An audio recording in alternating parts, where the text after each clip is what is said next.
All right, ladies and gentlemen, it's 6 o'clock.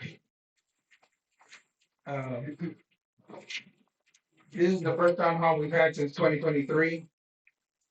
My hope is that we can have I would like very much for us to have well, first of all, we're neighbors and some of us are friends and some of us are closer than others. So let's try to keep it be civil as possible. We're gonna answer the questions as best we can. We want to have complete answers for you. This is the director's town hall.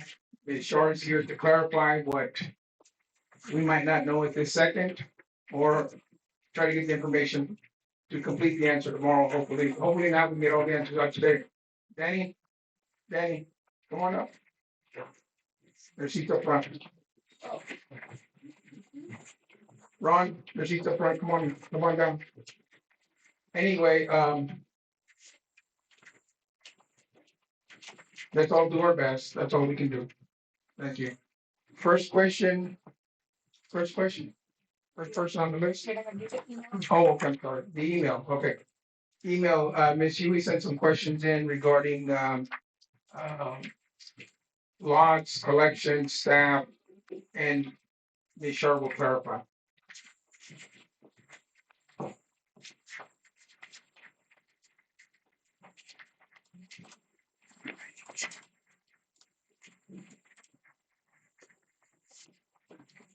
Good evening, everybody. How are you doing? I'm good. I like to see smiles out there regardless of whatever happens, okay? Miss Huey sent me an email and here, sorry, an email. Can you put Charles phone on silent, please? Here are her questions. I already emailed them all to her, other than just the job descriptions that she asked for. How many members do we not have, including FRMs? Well, I'm gonna go on how I did. I'll read what you said, then I'll answer it because I sent you an email. And then it said, what is the breakdown of members with no lots? Members with lot and residence, members with posted stamp lots. I don't know what that is. I'm gonna assume it's charter. It's the colonial lots. It's like Okay. it's the ones you can't put your tin on. Gotcha. Okay, the non-conforming. Okay, there you go. Okay, now that makes sense. Okay, members eligible to vote. How many FRMs? How many are delinquent? Member with no lot. I think this was duplicated by some reason. And it says, how many employees do we have by department? How many full-time employees and how many part-time employees? Can you provide job descriptions for each position? And then how many bank accounts do we have? Can you provide the end of December balances for each? I know some of this is provided at the BOD meetings. However, I would just like balances of each with no additional information. Having these balances on the website would be nice. And what is the hotel occupancy for months of October and November? And how many bottom rooms do we have? And what gross income for room rent for October and November 2025? And last, do you reconcile your approved budget to monthly expenses to ensure you're on track? That was a yes. Let me read what I have for you. How many bank accounts do we have? We have 7 bank accounts and 3 credit card accounts. Can you provide the end of December balances? I'll have to pull it up on my email because I emailed it all to you, all the statements to you. If anybody would like them electronically, I can send them to you, but normally for something like that, you would have to send a registered letter asking for any financial information. And we do have people that do that on a monthly basis. At some point in time, I believe Jason will have them. We will put them up online at some point in time. And if you have the balances there, you can bring it up so everybody can see it. I can answer that now then. Okay, yeah, go ahead.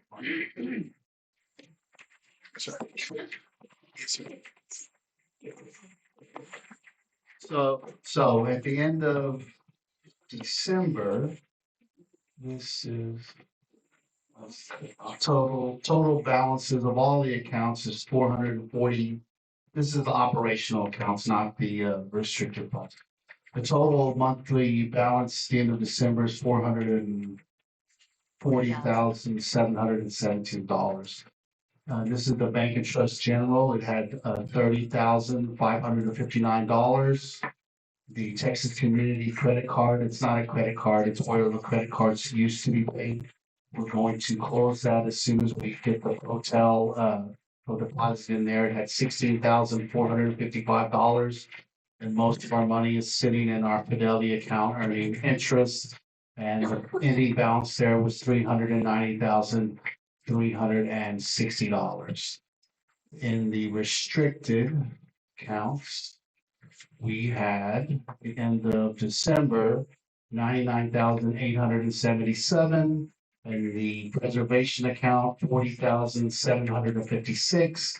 And the surety bond at Amistad Bank for the landfill, we had $184,660. It's actually a CD that's earning 4% interest there. So that's the accounts that we have. Thank you. What is the hotel occupancy for months of October, November? I have the balances for 2024 and 2025. So that, and then I sent you the whole from 21, 22, 23, because that's what we have, so I just sent it. But at the end of 2024, we had made $179,940.69.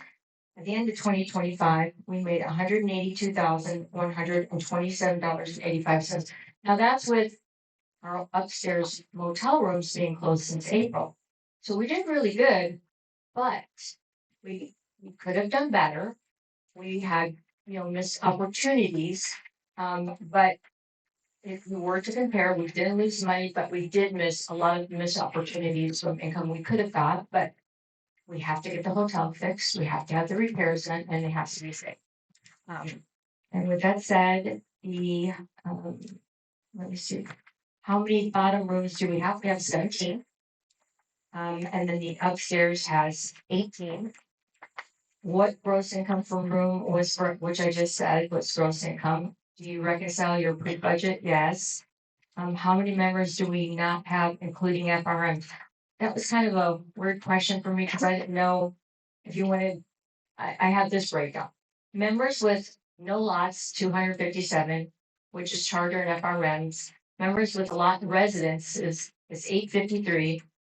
Members with the non-conforming lots, 154, and members eligible to vote is 1627. 1,627. How many FRMs? We have 103. How many are delinquent? We're working through this with Building before we shut down the members' information in QuickBooks. I could pull that right now, but unfortunately, it wouldn't be the right amount because we switched from QuickBooks to Building. And so we've had members today, we've collected $89,000 today, and that's only within 2 months.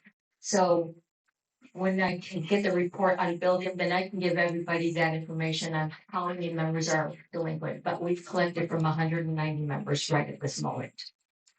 Now that's including what you collected on the special assessment then? No, No. not at all. Well, because No, it's not. This is pure only people that are delinquent. wait, We keep it separate and manually. Let her finish the question, please. no, I know, but How many employees do we have by department? We have 43 altogether. How many full-time employees? We have 28. And how many part-time? We have 15.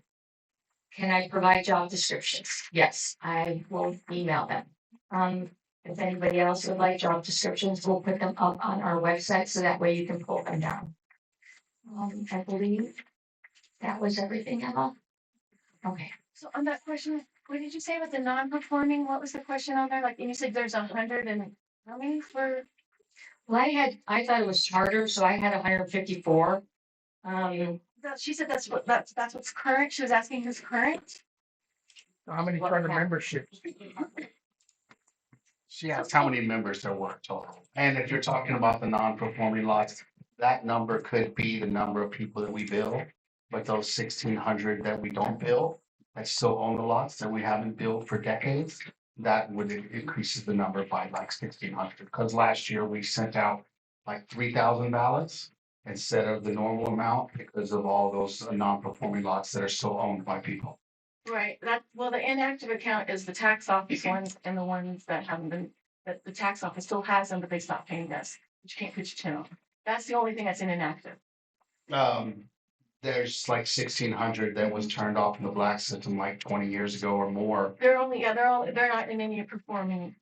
No, they're non-performing. Right. When she said 147, those are probably the few people that still So actually are billed and paid. So the active memberships, which includes performing and non-performing lots, is 1,627.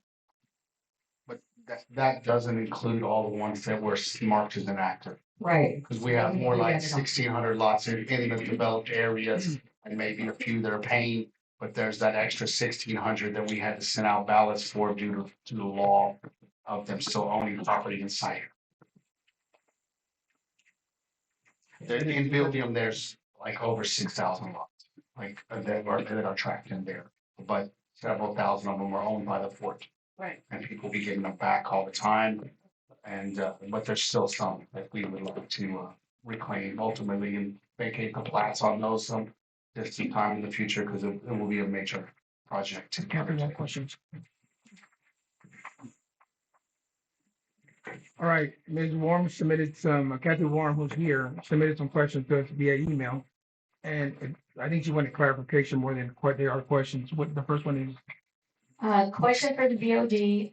I just was able to open up the dispatch. My question, I have heard rumors about someone/organization has leased the adult center for 3 years and wants to use it for arts, crafts, selling items, etc. Could you please clarify this rumor? It's not a rumor, it's correct. But it's not for 3 years. It is not, it's a 2-year contract. Matter of fact, the people that are leasing or are helping us over there build up and clean up the adult center or the Ulrichs, they're here. Ms. Kathy, where are you? Here, I'm sorry. I'm in my pew. Yeah, they're the ones leasing it for the arts and crafts and what else? Well, just general arts and crafts, any kind of creative outlet somebody has. They have done an outstanding job cleaning a place that hasn't been cleaned in years. I mean, it's great and it's evolving. And I'm very appreciative of that. And it's not the entire adult center, it's where the gym used to be. So the carpet has been removed and all that nasty carpet that they glued up to the walls has been removed to expose the original tile when it used to be a hospital. And they are painstakingly removing the glue with razors. I think they said they burned 100 razor blades, just getting that nasty stuff off of there. They're actually doing a really great job putting that thing back into shape. I guess I'm sorry, I'd like to follow up. Okay, so they're leasing it or they're paying the port to use this and then what's gonna happen to it? Is it gonna be open to the public? Are they going to? So you want to explain your contract? No, basically, we have members that come in and we each have a spot where we do our craft or our creative outlet, whatever it may be. We have painters, and just sewers, just all kinds of artists. They do everything. And anytime I live 2 seconds behind the adult center, anytime somebody wants to visit day or night, I'm happy to go up there and let them in, let them look around. It's not going to be open per se to the public in the old fashioned way it used to be. But also at the end of the 2 years, if they decide not to release to us, at least the port will be left with a refinished building. And it will be turned back to the shape it was before it became a gym.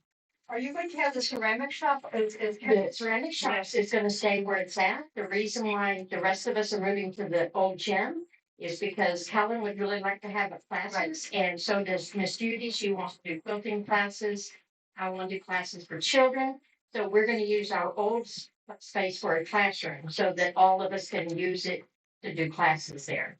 Okay, okay, so then a follow, is it gonna be open to the public then? Or is it just Fort Clark members? Kathy, you can go anytime over there and join your group at your leisure. You're just clarifying members, it's gonna be for the county or Anybody or just the Port Park members? Just who can members, use it? Well, I don't know, I guess whoever they let in the gates, if they come and want to look at it, I'll let them in to look at it for sure. As long as they bring a toothbrush and stuff. I'll work on Dickman Hall.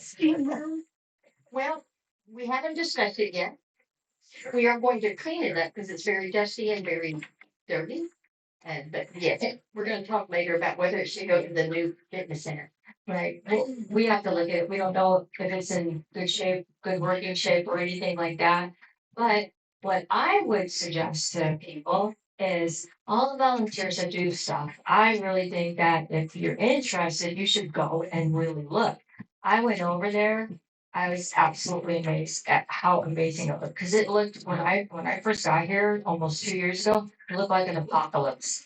I really thought there was a zombie apocalypse coming, so I don't think I would have hid over there. But, it looks really good. They're doing a really good job. That's way too much thought. All right, Ms. Moore, the other question you have is regarding whether or not we're gonna open up a restaurant and take it home. The gentleman that is trying to get that open is Mr. Baker back here. It's, right now it's in the works. It's in the works. And I'm praying that it happens. But we'll see how things work out. But my other question, could you read the rest of my question regarding to that restaurant? Okay, the same thing happened when we had the restaurant at Creekside. The port was left with a mess again. I'm concerned about the cost of these services to the port. Right now, there's no cost to the port. Seriously. And there shouldn't be, correct. What would you expect this restaurant to be in front, open then? Well, it's in the works. Okay. You know, and he'll be more than, Mr. Baker's is a gentleman, and he'd be more than happy to talk to you for an hour about it. Okay, so, ladies and gentlemen, I want to answer everyone's questions. And, I appreciate one question, maybe two questions, but there's questions with 20 subparts. I don't think, the individual's gonna have a problem with it. I think the audience is gonna have a problem with it. So everybody has a right to their question. You know, freedom of, expression, the press, it's all here. Thank you for your time. And speech. Okay, that's all the email questions, correct? Brianna. Okay. Ms. Rihanna, you're up. Come on up. But I thought we were going through questions first. You have a question? Well, I sent it. She got an email. Oh, she said she sent an email. Do you have I an email? didn't see the email. I have it. Well, come on up and read it. Did you No, sign no, up? no, well, I can't. I mean, I submitted my question and we'll go. Today? No, yesterday. Oh, it was like I think it was this morning or yesterday. yesterday. It was Because yesterday. I forwarded to the, No, I know, but you're gonna, well, here's my question right here. But You better read your question, or you want to read your question? no, so the way I read it was you submit the questions and if you want to have time to talk, then you put yourself on the list. So y'all were gonna go through the questions so that we ought to answer. Okay, well, for it. I haven't gone through the questions. Just give us the question. yeah, the emails Question. are first. You read them? and then Yeah, have that's, questions. that's what I Yeah, emailed. so let me go ahead and read it. Because the board has presented this special assessment, a deficit assessment, as a construction bidding project, I'm requesting clarification on the bids that were received. Okay, I'll answer that one. I sent out 5 bids, to different vendors, in Uvalde, Del Rio, here on the fort, and one in Austin. Ladies and gentlemen, there's seats up here front. We can bring chairs up front. Y'all don't have to crowd back there. Ron, Vicky, y'all can come on up here. Yeah, let's go. Chairs.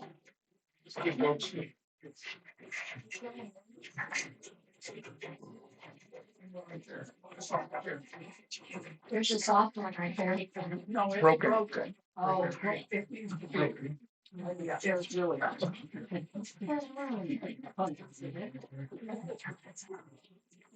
I'm sorry, go ahead. Out of those 5 bids that were sent, only 2 came back. Okay, were they 50,000 or over? Yes. Okay, so that's where you probably want to keep going.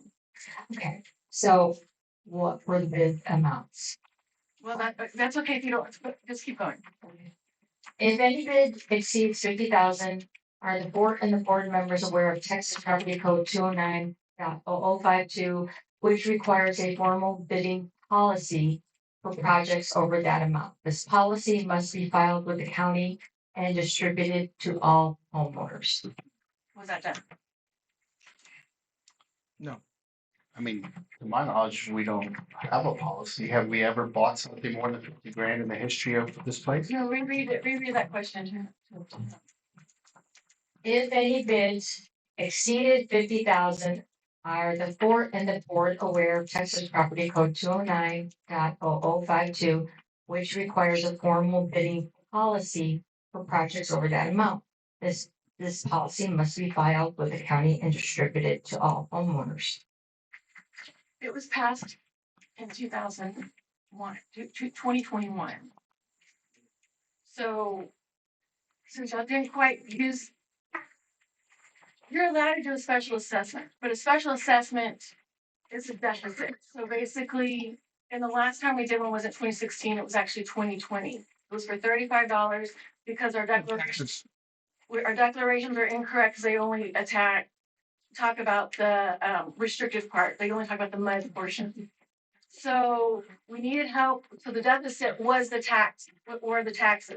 So we did a 35. Yes, you can go up higher than that, but instead of raising rates, we did a special assessment in 2020 to help that deficit.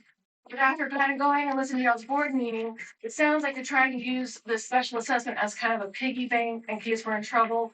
In case there's a hailstorm that our deductible should take that instead of, because whenever I was reading it, someone said per roof, but I'm sure there's a flat deductible. Repairs to not the roof of our deck, which was deemed unsafe, and that's why we closed the decks. So No, it's not an act of God that insurance is gonna pay because we haven't No. taken care of no, that. no, right. But we're already out of our assessment. We're already getting paid the historical, and we're also getting, going to the restricted fund. Correct. So the motel is not considered, as per our rules and regulations, a members only facility, which is kind of what necessitates. The memberships are just, we feel like we're getting slammed at all ends on this. And this is, so the main character is how are we gonna run the fort? Are we gonna, because you do have different ways. We can run it like a country club and increase memberships and we all share kind of the cost. Or if you're gonna keep it separate, where you're gonna have listen to business code or or 209, then you're gonna have to split it. You're gonna put the commercial entities under Ross Morris and the HOA under association. Because we file 2 taxes each year. Right now, we just have beer and wine, but we're, right now, 209 takes precedence over business code, which is how I think you guys addressed doing the bids for the motel. But since we're doing it as an HOA, 209 is very specific. On anything over $50,000, you have to do it this way. I don't know if you guys, what you really need in staff is you need a paper nerd, someone that knows your governing documents left and right. No nerds on this side. Well, I know, but it doesn't mean that, we still need to do what's right. And like I said, who seems to keep getting the brunt of it is the membership. I mean, even as the late fees, our declarations state 30 days. And so now we're getting penalized after 20 days and our governing documents state 30. We did a resolution for that. But you can't do a resolution when the declarations are, when it's in your governing documents. You know what I'm saying? Because that has to go to membership. When you make changes to governing documents, it has to go to membership. But because of the colonial slots, we're never going to get 69.5 votes back unless you guys are brave enough to defeat Austin and say, I'm sorry, you didn't consider the 28 counties that have colonial slots. They don't deserve a vote because they're holding back our progress because they can't even pitch a tent. So technically, Austin needs to make a decision because their law is if you have a deed, you get a vote. But they don't know about colonial slots because Austin is sitting on the border. So we don't have a strong enough board like we did back before. Yes, you're going against the law, but you're not going to get anywhere. But technically, a policy can't override your governing documents. And in our declaration, It states 30 days. And then it goes based off of 10%. And that is why the old system, it didn't really enact until 90 days. But again, the current membership is getting the brunt. That's why we don't feel like you guys have our back, because the deadbeats are still the deadbeats. But we, with a late fee, say you're at the hospital or you forget, we're slapped $30 and there's a 10% rate. I mean, I did an example, like here's an example. Let me clarify one thing for the audience real quick, Brianna. The usual special assessment was to pay for the taxes. And that was No. going on for, I paid them for years. That's common The property. common property tax, okay, that's when the special assessment would kick in. But 2016, That's a totally separate thing. of 2016, where there was a special assessment Yes. for the trash truck that we still have now, it's going No, on. it was for a deficit. When you get I know, into but the money was used to purchase the thing, the No. truck. Yes, it was. I was here when I was collecting the money, I know. you have to be very, very careful when you're presenting a special assessment. Okay, but I'm telling you, I'm talking about 2016. In 2016, there was a special assessment, $60,000 was needed to buy the trash truck. That's what happened then. You're correct. I believe it was 2020 when we last paid the special assessment for the Right. taxes. But the trash truck can actually come out of restricted because it goes to the landfill. I mean, so I would have, if we need to read the letter that went out for 2016, because I don't think that's accurate. There's a letter that went out and none of us received a letter on this one. You gotta remember, guys, because the way that we do our voting, the electronic way to send out news doesn't fall under Fort Clark Springs. Y'all really do have to do snail mail whenever y'all do send an assessment out, and there does need to be a signature line for people to take it out of their accounts, or even if they have a credit, you have to get manual signatures. But you can't just send it out on a dispatch or an email. Because the way our election is, because we tried to do this with the membership meeting, and we got called on the carpet for it, so we had to redo a whole annual meeting because we were trying to save money from postage and everything, but we got called on the carpet, so we had to do another annual meeting. What year was that? That was in 2012, 2013. Because we didn't, because how before there was 1 year where we could actually save like $7,000 and not have to do an election. It used to be you voted 3, you voted 2, and then you had an off time. But now we have an election every year. But the problem is, anyways, I think I go in the weeds. We're really definitely in the weeds on there. But I would, before you state your claim on the reasoning for that 2016, I would pull the letter that we sent to the membership, because it is a deficit. It's not supposed to be, a special assessment should never be for a certain project on there. Again, it's pretty easy to get to claim a special, but the way that y'all presented this for the motel, first of all, the motel is not considered a member-only facility. And But the members do benefit from it being there. but then you're double assessing us, because with that, we already paid to the restricted fund and we paid to the historical funds. And again, just like my next question is talking about how we handled Dickman Hall. Whenever we pulled that up there, we went through the Historical Society's 501c3. So we did donations, and the nonprofits can do raffles. I just feel like you guys are taking a low-lying fruit when you attack the membership and not think outside the box, because you may really need that special assessment, but it's not to redo the hotel. You can do historical for the outside, you can do restricted funds, and you can He's waiting. there's other ways, but it's just frustrating because we haven't had a foreclosure except for one in Unit 14 since 2011.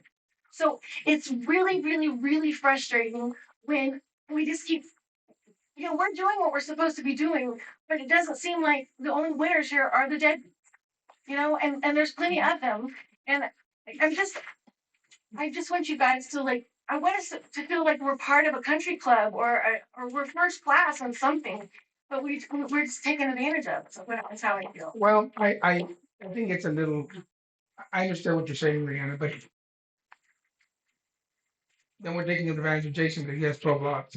We're taking advantage of John because he has 8. We're all paying. We're all paying. We're trying it the wrong way. Well, the majority of the board felt the special assessment was needed. And this is where we are today. But you have to do it through You, the problem, if you don't know how to do it through the governing documents, you, what's the purpose of having this? You know, I mean, like you have to. It wasn't because of the deficit, was it?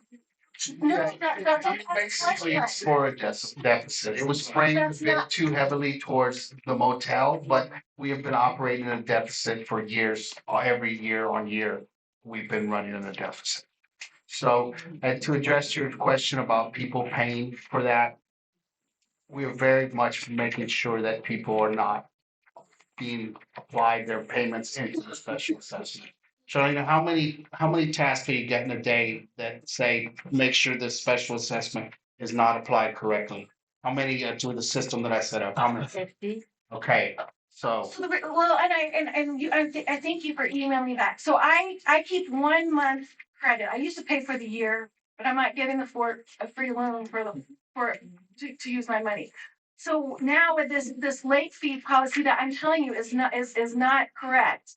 You need to wait because you may bill on the first, and so where you see it on the declarations. Okay, so does everybody realize FRM charter? So everybody that has a membership comes with a charter number.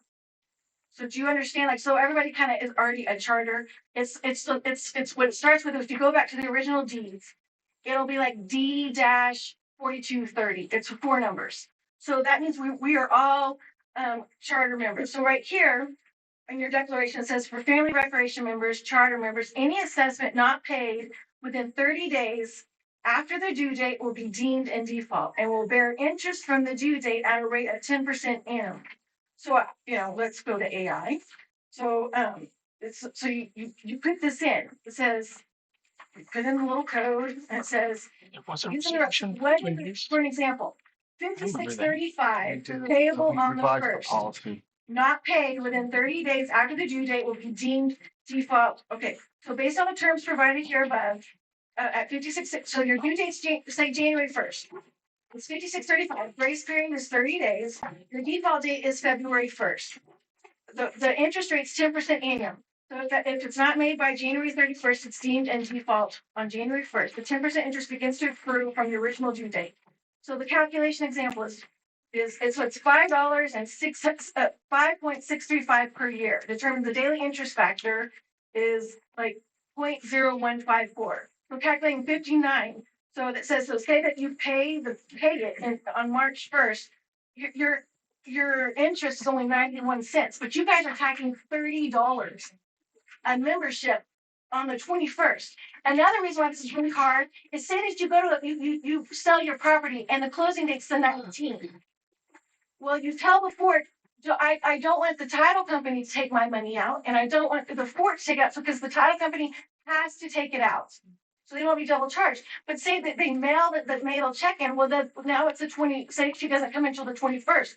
Now there's a late fee on that property, and we have a problem here.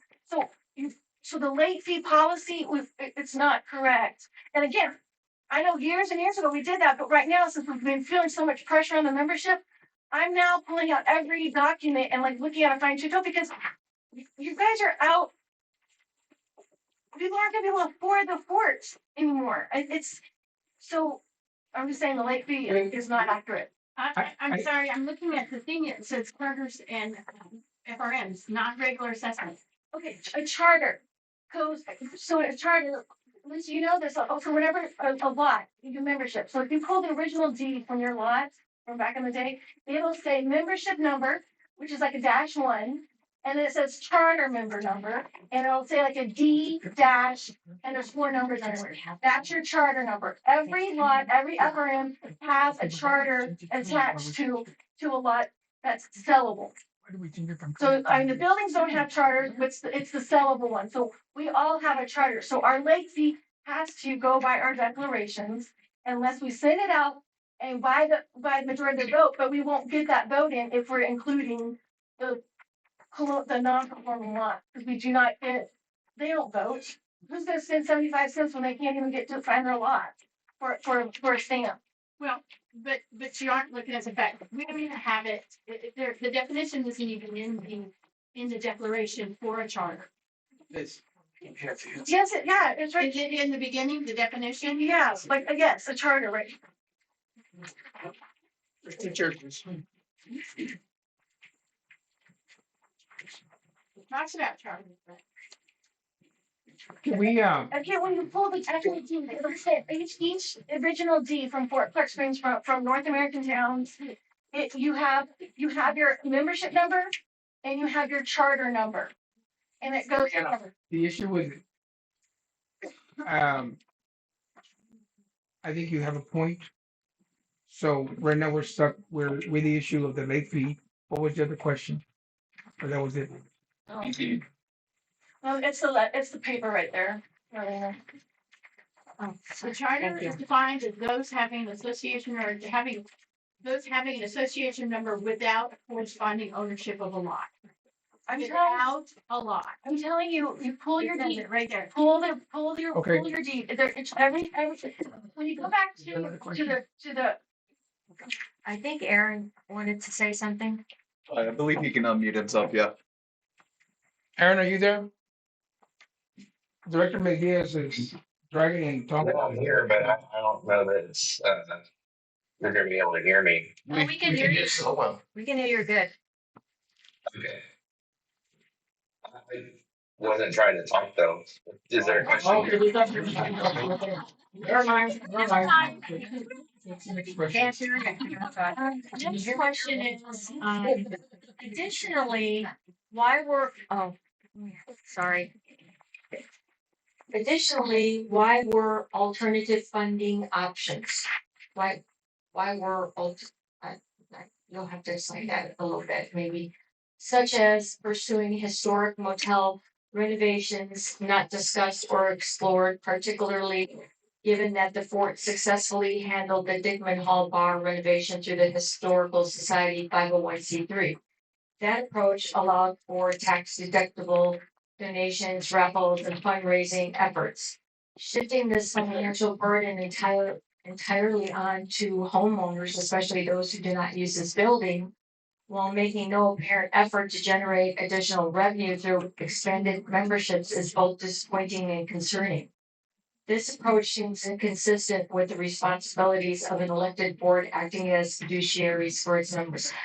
I have to say one thing to that. Though the members use that building. They get member discounts. No. So, well, let me finish. They get member discounts. That motel brings in much needed revenue because it's one of our money makers. So that money goes back into our fort. So it's very important. If we didn't have that, we would lose a big, like the RV park makes money. The hunting makes money, the motel makes money, Dickman makes money. We have all of these entities as a group that bring money into the fort. If we don't have that, and I understand, this is a unique HOA. How many HOAs have historic buildings that cost money to keep them up? I don't know of any. How many have all of the things we have? well, that's kind of, I'm gonna go here because that goes back to how are we going to go forward with a board? So you have Los Morris and you have Fort Clark Springs Association. They're all umbrellaed under Fort Clark. Yes. So as a general manager, typically general managers will go as the country club, which means you would be pushing FRMs. If we had 1,000 FRMs, that's an extra $50,000 that goes into, which we would, then we wouldn't be here. We're working on that, Brianna. But when you go on there, there's nothing on the. But the thing is, you give it away for free. So everyone in Brackenville should want to be that. But why want that? Or okay, so what? Or the other route you can go is you put everything that's commercial under Los Morris. That means the RV park, the motel, Dickman Hall, the pro shop, not the whole golf course, but the pro shop. All the commercial entities goes under Los Morris, and that means you would make a different budget. But that means the commercial entities need to stand by themselves, and you don't get to dip into the honey pot. That means the pool and the common areas, the adult center. That was another question when Kathy said, "Is this open to people there?" Technically, the adult center is listed in our rules and regulations as a members only facility. So when people say, and that's why I was kind of tell you, if the system was up, say you go to the bar, and this is how you also help with the deadbeats, so that aren't paying. They go to the bar, And if you can look it up in the system, if you're delinquent, which is anybody after 30 days, you're not, you're not a member in good standing, then you won't get the $2 beer. You have to pay $4. Right. Because to keep us at a 209, we'll let you go to the pool, but now you're gonna pay $19 as the public. But if people complain, just like the RV park, say it's $800 a month. If you're a current FRM, it's only 400. Half. Because we're making membership matter. But you have to decide how you're gonna go. If you're gonna just go business code, then put everything under Los Morris. We're already set up that way. But we don't have it quite that way. And then if you have the membership, but if you're going to push membership at Country Club, come on, we want more people to our country. We want more help than just people that live here. But if the way that we're doing it now, it is so unbalanced. I would rather be a customer because I feel like they get treated better than us because we don't really get a say. I do appreciate this what y'all are doing, letting us have this outlet. Is it? And thank you. I think you make some valid points. Well, and I And, did. uh, I'm going to come clean up your non-performing. I did tell her last year because the real estate was really bad. Now I will come in and fix the non-performing. I will work with the appraisal district and their attorney, and we can dissolve the colonial lots, and it becomes acreage. That will also release our tax burden. But I'm not doing any more of this stuff for free. So, well, I don't know what we're talking about. I'm gonna say send her up. That's what I'm either. But basically, one of the reasons that I pushed to get Building is because they let us have 8,000 units and discounted them extremely low. Because I told them, we're not paying for this stuff, we're not getting money for these things. And one of the reasons it was delayed to launch Building was because I tried to make sure every single lot was in there. There was many that were not even in the black system. They were not in QuickBooks, they were only listed with the county. So I made sure to try to get in the owners there so we can assign tasks and work down these, do a class action foreclosure or whatever. I don't know the exact legal remedy, but it's gonna be long and maybe expensive. So, if you want to talk about that in more detail, I've been looking at that data every day. And I certainly would like to move forward on that. And so contact me and I'll show you what I have in there and what we can do and what we've been doing. And if you want to discuss it, just come and email me, please. All right. I think we're gonna make this 3-minute show. No, No, hold on. I'm very appreciative for what you stated, and we're going to be. It's not gonna go. We're not just gonna brush it under the carpet. Yes, Travis. So Brianna brought up some really good points about the motel and its historic nature and how Dickman was done before.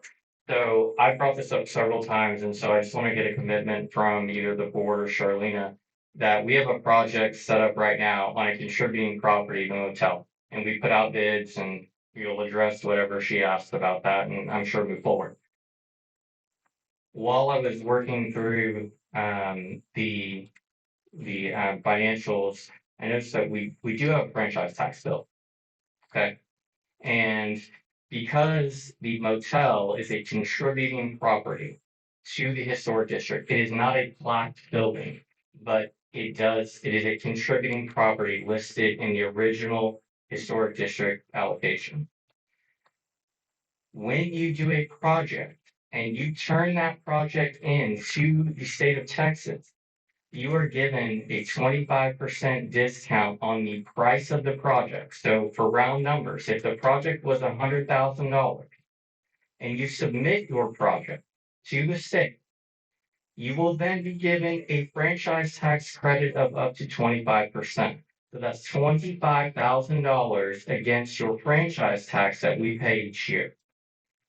So it's a process. So there's two ways that this can be done. So it can be put with preservation, but ultimately the registered agent has to sign. Because I went to go sign the buildings up, and I could not complete it because I'm not the registered agent. So I'm working on that for other buildings that I can do that on, but it's 25%. So we'll spend the money, but then when it comes franchise tax bill time, we won't have to pay that franchise tax, and so that'll be a savings to the association. Any project over $5,000 qualifies for this. If I'm not mistaken, I believe the motel is being monitored through preservation, correct?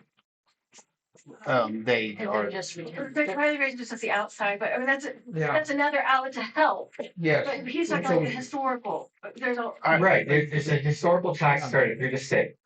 And so that's 25%. So if the project is 100,000, that's $25,000 of credit that we can not spend on our franchise tax. I mean, we just knocked 25% off of our operating costs and our expenditures for that year. so let's. That's a big number. Let's see what we. Jason, yes, we all agree, let's look into it. But can we assign a specific person to do that? Because I brought this up no less than 5 times and we're still here and it's a long process. How long are you talking? I mean, And what qualifications would said person need to get this done?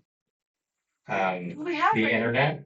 Okay, well, she's already, does that have to be another registered agent besides the one that's already It filed? can be the board director of the registered agent has to sign the final form. And so, and you have to go through the process, the 3-step process. I don't think everyone wants to hear me go through it. No, but we can talk Yeah. about it. Yeah, but what I'm saying is, you know how you get like a resale certificate Mm-hmm. and basically she's the right, whenever we were like interim directors and we ended up being she's that, is it a step different for? No, No, I'm in the registered agent. Okay. So it would be really difficult if it's not done under your account, right? So if preservation were to do it, then they're gonna have to have access to your account. It's easier if it's done on your computer under that. Just walk me through it. If we're gonna say 25%, Why all wouldn't I we need just to know look at is the I have to number? understand it. And this is for all projects on any building that's a contributing property rate for a plaque building that's over $5,000. So constant, so gonna be projects that are under $5,000. Put them all together. If you're gonna paint until you're above $5,000. Seriously, But this is specifically about the motel, correct? correct. Okay. Thank you. Before I take any other questions, John, are you ready to talk about monies? No, You want to do the presentation? No, I don't really have a presentation. I just, if somebody had a question, more Okay. Q&A than presentation. Leslie Jones. Is Leslie Jones? Yes. Come on up. Come on down. Some prizes. I wish. I would like. I've been a member here a long time, you guys know. Yes, ma'am. I would like to know what process you have to go through for a barking dog. Because I have a neighbor. I've already filed, I've called the sheriff one time, and I'm gonna continue to call the sheriff. I cannot stand to have a dog chained in a big, heavy chain and just living in squalor. He built a doghouse, if you want to call it. And the sheriff has not responded to you, Ms. Jones? No, they didn't. I didn't specify that they do. And it was before Christmas. I would encourage you to file a complaint with the sheriff's office so they can do something about it. If there's cruelty to the animal. Yeah, see, I don't know that. We have to get something to the members. Maybe Mac can check I'm it sure out. I'm not the only one. Matt, I sent him a letter, a registered letter. Okay. And he's also talked to the sheriff as well. And he also went to the house. So we are trying to get in touch with him. So we are See- working on it. So I Yeah, see, understand. I have this phone number. And I tried to call at night when the dog's barking. And I'm having to wear earplugs in my house. So this is not a legal solution, but there is a thing that you can put in your yard that detects the noise of a dog barking and puts out a high frequency noise that can get the dog to potentially stop barking. So that is an option. I would certainly do that if the dog was barking in my house. So where do I get that? Amazon probably. No, I'm not spending any money. I'm not. Well, if we would get something for the other people that we could share, that would be okay. The Ford is addressing it, but I would encourage you to continue calling the sheriff's department. Okay. I will lead us. I mean, because we're all paying taxes for the sheriff department. From my experience, the sheriffs are not that concerned about chained dogs, No, right? no. They're not gonna come in here and kick door the thing and rescue the dog and take it off the la la land. it's not only me. I'm finding out that my neighbors who are a lot of the next street over are having to put up with this noise.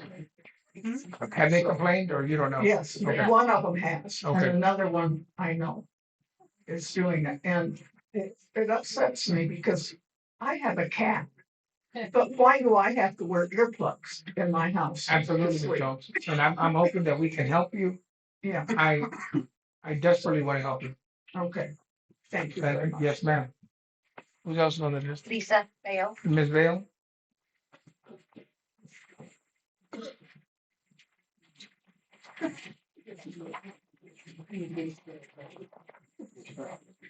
Ladies and gentlemen, there's water and chips if you're hungry or thirsty. Is everybody comfortable or is it hot or cold in here? It's hot. You want the air conditioner on or the windows open? Open the door. Open all the doors. It's like an oven in here. Oh my God.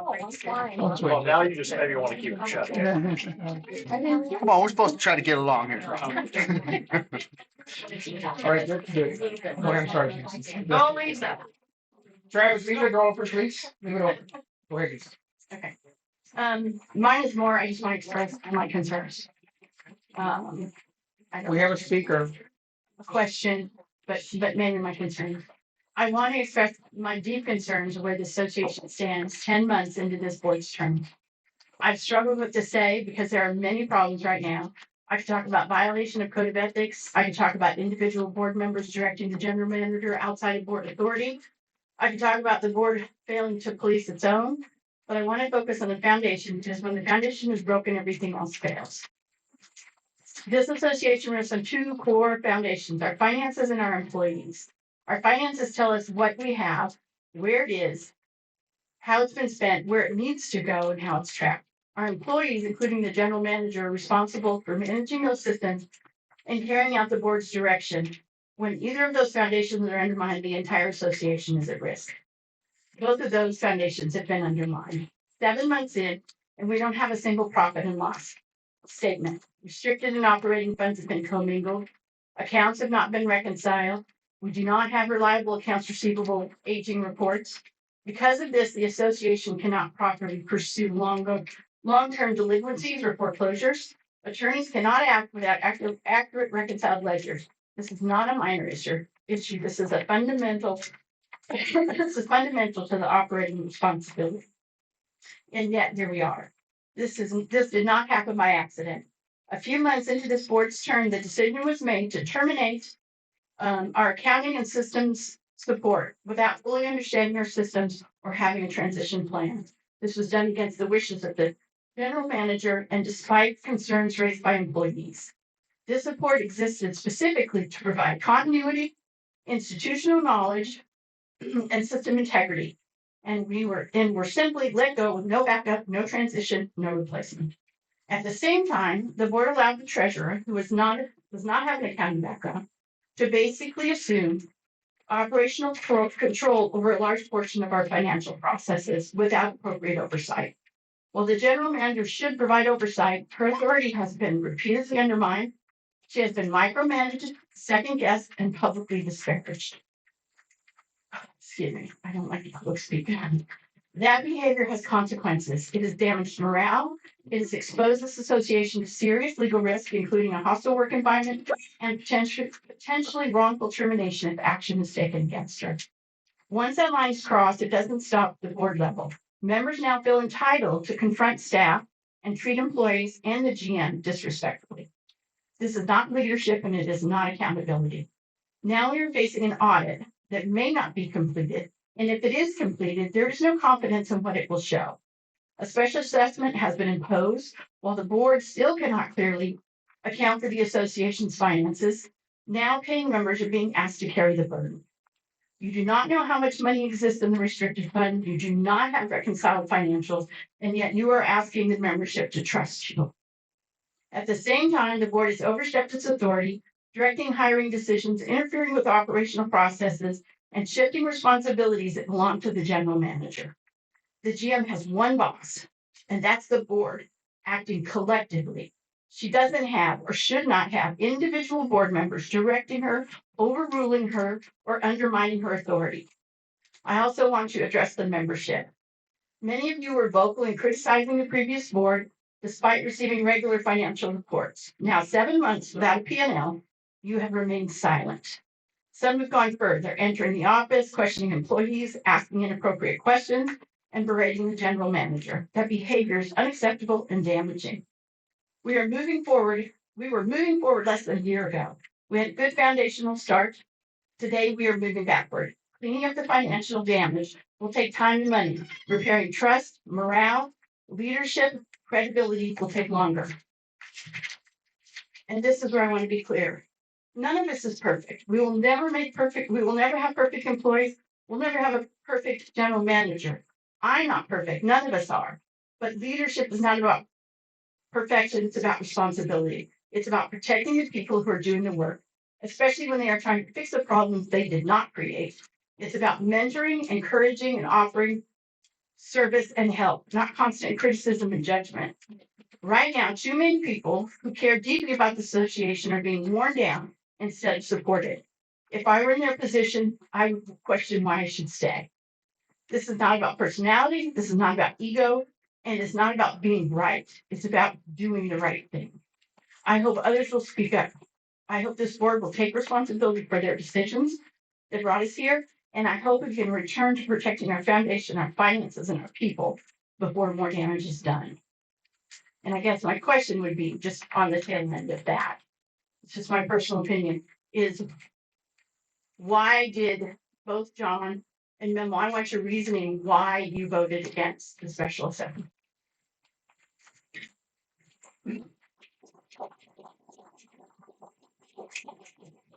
The special assessment is passed by the majority of the board, and I have to respect the majority of the board's decision.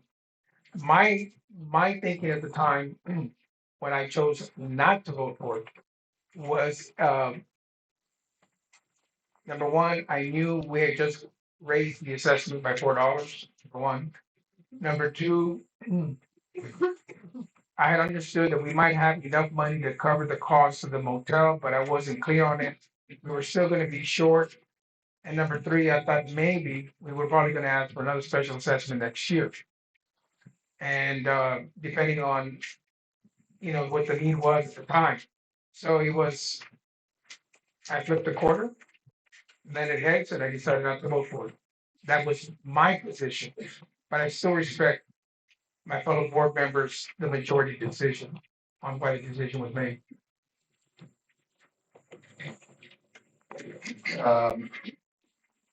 I think I'll I think all I can safely say to not violate the oath that we take, I do respect the majority decision of the board. I think we have to be very careful that all of us do. I'll just say what I said in open session, which is just simply that I don't think it's fair for the membership to be charged something when we don't have our ducks in a row. Really simple. And that's the gist of what I said in open session. However, I do respect the majority decision of the board. I would like to say something. A lot of what has been said is true, but I will say that there's been some good developments in the last day and a half. And I'm gonna be honest, I am happy with that. I mean, extremely. And I think we're gonna be able to produce some good things for everybody. I spent some time with Travis with all the detail that I broke out in the budget. And everybody has a different way of doing things. So I'll tell you, when I come from the other company that I came from, it was a very big corporation. So the budget was very, very detailed. And I can understand why some wouldn't want some of the things that are long and maybe convoluted, but there were things that I found out that would help us in each department that got broken out that I wasn't aware of. that we found, and I really think Special Lady will be very happy to hear that. It will show us, we'll take an example for the hunt. There's credit card fees that we pay in a group as one whole. But in all reality, they are the RV park, they're the motel, they're the hunt, they're the golf course. And we didn't know what that cost was for each of those departments. But with all the work that has been going through, we do now. And if, like, let's just do an example. We brought in $68,000 for the hunt, but we paid $4,000 in credit card fees because they charge 3%, and then we pay for that. So right away that will come off of the hunt. Well, now we can maybe make a decision that we could offer the hunt 10% off, they pay cash, and we don't have to pay the credit card. But I would have known that. And this has just been enlightened in the last 48 hours. That is helping me understand where some of our money is going, where we can save that I didn't know before, because we did pay it all as a lump sum. And I honestly think y'all will be very happy when you see that. It's still getting worked out, but I just want to say it's I'm happy to see the departments. I really am, because each department's gonna have its labor, taxes, whatever fees that were hidden that we've been paying that we didn't break out. And it was with the help, Travis helped a lot, showed me a lot, and I'm gonna say it really helped me. It did. And I think it'll give a clearer picture of how we can bring more money in each department. Now, I would have liked to have not talked about it right at this moment, because I did want to sit and explain to the board and go through it with the board and people that I trust very dearly that have helped me since I've gotten here, and explain why I think this is it. I didn't get the chance, but I'm doing it now. So trust me when I say this, it is good. It truly is, and I'm happy with it, and it's gonna show us where we can really save, what we can do better, how we can bring more money in, and I honestly think it's freaking awesome. And Lisa, I'm gonna show you, you're gonna love it, because you've been a big proponent of me, but I'm gonna tell you something from the bottom of my heart. If I didn't like it and I didn't think it was great, I would not say this right now, and I promise that, but I didn't have a chance to share with everybody what I found out in the last 2 days by what we broke out, and some things that got found out. And I'm a fair person. I when I think something is good, it is. I just hope that the people that not always support me, that I'll just tell you, I think owners is evil. That's all I'm gonna say. Very real place. But here's the thing. I'm working with everybody. At the end of the day, that's what I want to do. I'm wrong, I'm gonna own it, and I'm gonna say I'm sorry, and I'm gonna do better. That's all anybody can do. If somebody can help me, and they're doing it honestly for the fort, and I think it's good, then I'm gonna do it. At the end, and you know what? I'm gonna be a little bit hard, because everybody says I'm people pleaser. So I'm gonna be a little bit stronger on that. I love people, so, but you can't run the sport and learn to run it within 2 years. You just can't. And I don't know if everybody knows this, but how many general managers are left? Okay. So with that said, how long does it take you to learn a job? Not in a year, not this place. No, it takes 2, maybe 3, maybe 4 years. Okay, so if I leave, guess what happens? It happens all over again and nothing gets fixed. So whether people agree with me or not, I love you, Lisa. And I know you're gonna be happy, because I promise you it really is good, and I think you're really gonna like it. And thank you, Travis. I think you found some really good things.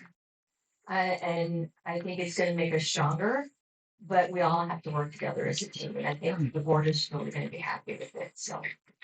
Ladies and gentlemen, Ms. Chandler's been with us almost 2 years, come this April. During this time, and I've said this to other members, Fort Clark has gone through a little bit of a revolution regarding the finances. In the system we had, into the system we're in now. Um, Thank you to Mr. Director Long, who has been instrumental in trying to direct it all. It has taken a long time to get done, and it's just the way it's worked out. But I think that the association, no, I know the association is gonna be better for it. It is, as of today, I heard it was 99% done. We're about to, it's already been launched. People, she's using it on a regular basis for the collections. Members are, my hope is members are taking advantage of the new system and doing their part in participating and trying to understand the new system as well. If you don't, the office is available to help anybody with that, with the system that we have now called Building. Any other questions regarding that? Is anybody else on the list? I will say, and I'm gonna say this. It wasn't easy, but I did lose my bookkeepers. It was hell. And I stayed. And I can't even begin to tell you how hard it was. Because I was not hired as a bookkeeper. I was hired as a general manager. I know numbers. And yes, ma'am. I just want to say, I'm trying not to take yours, but with all due respect, the books are a mess.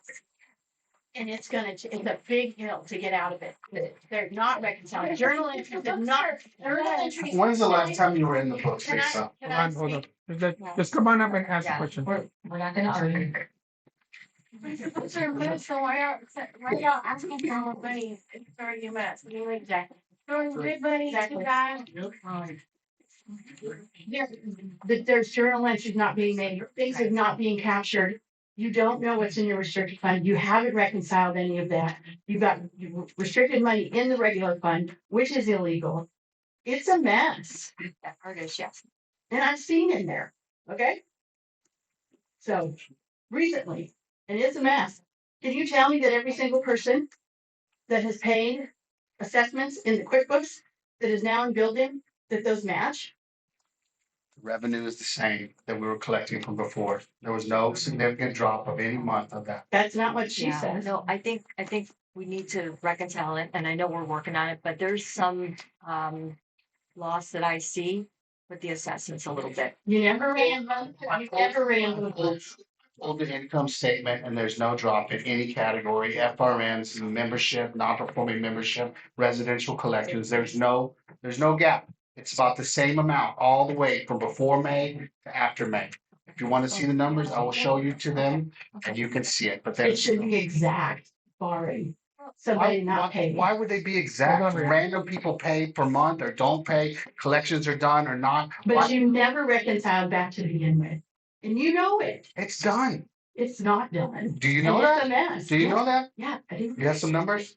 Okay, so Pull out some data. Don't just make blanket statements. If we We're use not me gonna argue. as an example, so on the special assessment, so remember how I said I don't pay the whole year because I don't wanna give the Ford a loan, so I don't wanna also get $30 a pop, so I put my money in for February. Okay. But you guys assessed the special assessment, so now when I go into my account, I see my February credit is gone. So it's showing that without different general ledgers, there used to be four in your membership before. You had a general ledger that had your residential account, which was your 11 account. You had your general ledger for your membership, which is your 01 account. Common property 6171.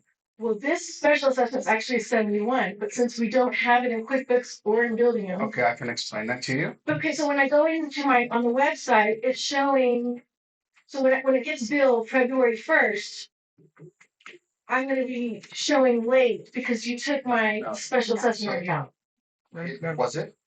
Was that applied? I haven't looked at your specific account, but you're telling me that that's specific, Yeah, so I have two lots, so that means one is supposed to be, what is So- it, 5635, and the other one is So- 10666. So let me explain to you how it works, okay? So in Buildium, there is a list of order of chart of account items that it will pay from your payments. It starts off with historic preservation, then the restricted fund, then the membership, then the residential. That's just how it applies it. Right, Each one has its own code. all of its those are own thing. monthly assessments, but Yes. the special The special assessment is assessment, yearly. hold on, the special assessment has its own chart of accounts code, which is not set to prepay. So you could prepay as much money as you want, and it will never apply to the special assessment. And on top of that, I have a service monitoring every payment that touches the special assessment, and if it doesn't match very specific criteria, it assigns it to the staff to verify human if that has been applied correctly. So no one should be charged accidentally without someone looking at it. What I'm saying is, when I look in the accounts, Okay. because since you just have, is there a special assessment account button on the building? It's not a special account, it's a special chart of accounts accounting line item that has, that, so it's separate. That's the way it works. So when I have, say I want $157 credit for my monthly assessment. Yes. But then you went ahead and charged this, what is it, 120 So. on that one. When I pull my accounts up there, isn't it all jumbled together what I see? So in QuickBooks for your residential account, and do you have two lots? But I don't see QuickBooks. I see. No, I'm just saying how it was in QuickBooks. So in QuickBooks, you would have had a residential lot and two membership. memberships underneath. I have 201s, but and then the Now- 01s is split But down. now you have two ledgers, one ledger for each lot. And one of them has four reoccurring charges, the residential, the restricted, the membership, and the preservation fees. The other lot doesn't have a residence on it, so you only get three charges. That's why one lot is $106 and the other lot is $56.35. Because the residential fee is $50.31. So you have an extra $50.31 charged to your residential lot as a separate line item. Okay, but where am I gonna see in my app the special? The- Is it all, yeah, where do I see? I don't think that the residential view shows the total per each item. But unlike QuickBooks, when you look as a staff member, you can look at the ledger by date, or you can look at the ledger by account. And when you look at by account, it shows exactly how much you owe towards late fees, exactly how much you owe towards a special assessment, exactly how much you owe preservation, restricted, membership, residential. Those are all separate, like separate sub accounts on each one of your ledgers. So let's fast forward. So you go to February 28th or March 1st. Because that's when that special assessment was due. Okay. So are y'all gonna impose, like you said, y'all really need to look at the late So, fee. so you also can specify which chart of account items incur late fees, which is currently not the special assessment. So you will never get a late fee for the special assessment until we decide if we're gonna start to charge late fees on that particular item. Like late fees, you don't get late fees on top of late fees right now. So if you owe late fees, you won't get another late fee for owing late fees because it's not in the list. So does that mean whenever I'm adding my checkbook up or whatever, I have to like put 120 or say $60? I have to skip that if I want to carry credit?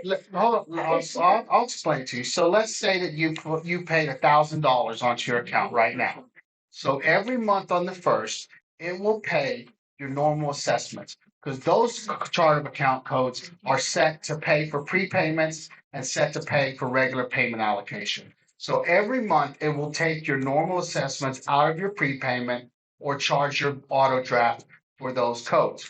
But it will not charge for the special assessment because it hasn't explicitly been told This is something But you it'll should be charge. up in the top. It says that I owe it. It'll be It will mixed with my regular monthly it will assessment. say, it's mixed from the view that you see in the residence center. Well, that's what- But it's not mixed in the staff's view of your thing. And it will not be charged to you automatically because it is not set to charge you Well, automatically. I understand what you're saying, and as an Yeah. employee, that's helpful, but as a consumer, it's Okay, not. so also, Why? Oh, come on. Because you can't, because you're thinking. I that you're walked into ahead. the office and I have billed again. I've had 0 problems with it.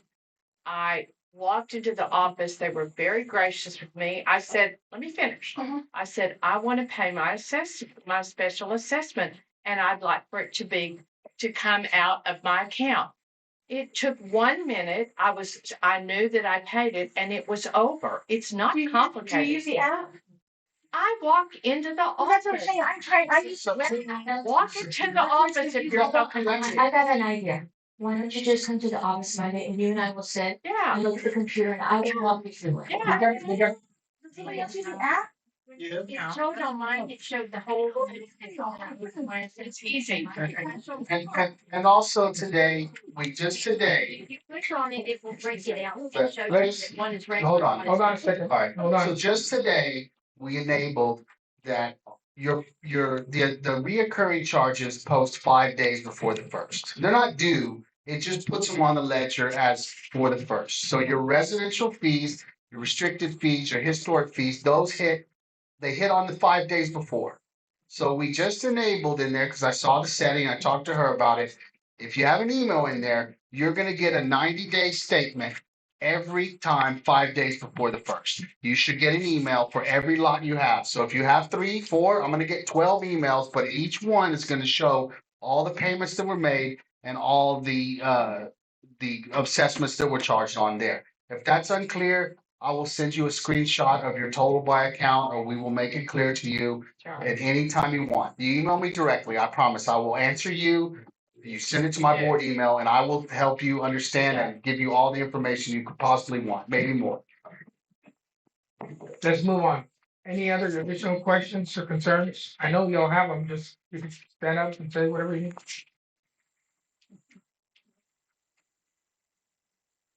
Nobody?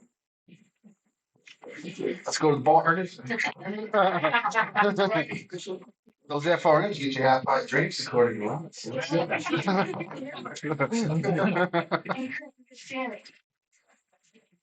Never good when he pulls out the paper. Well, it's not 3 pages. But I heard something that concerns me, and that is that, one, I think that a lot of stuff we've discussed tonight is gonna land on Charlene. That's not her job. She's supposed to manage. She's not supposed to be the go-to person for filing special tax things or something else. So that's a concern. My other concern is that you said something about getting certified letters every month from the same person. I don't need to know who it is. Is it from the same entities or same individuals? Okay, that's a concern, and you guys should be helping with that. The 209, and I'm going to paraphrase, so don't people get all upset, but that's not what it says. There's a participle here, and I'm paraphrasing 209. People that are members of the fort can, for purposes of being members of the fort, send a certified letter and ask for information that pertains to them being a member. If somebody is sending her a letter every month, they are trying to run this fort, and that needs to stop. She's got too much on her plate. And I know that you're happy with some of the changes, but there's a lot of stuff. You minimized a lot of stuff and you're being treated poorly. You have people accosting you when you're out in public, and that's wrong. And that all got washed away with all this kumbaya about, oh, we're gonna fix all the financial stuff. It's important. Finances is important.